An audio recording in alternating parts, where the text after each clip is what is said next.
بسم الله الرحمن الرحيم পরম করুণাময় অসীম দয়ালু আল্লাহর নামে শুরু করছি।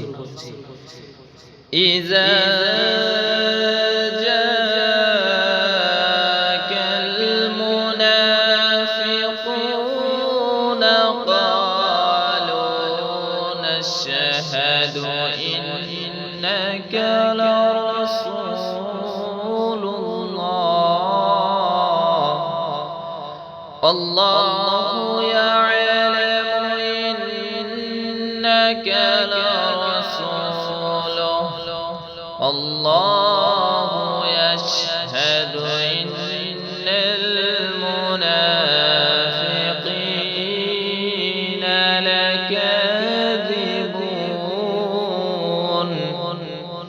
যখন তোমার কাছে মুনাফিকরা আসে তখন বলে আমরা সাক্ষ্য দিচ্ছি যে নিশ্চয়ই আপনি আল্লাহর রাসূল এবং আল্লাহ জানেন যে অবশ্যই তুমি তার রাসূল। আর আল্লাহ সাক্ষ্য দিচ্ছেন যে অবশ্যই মুনাফিকরা মিথ্যাবাদী।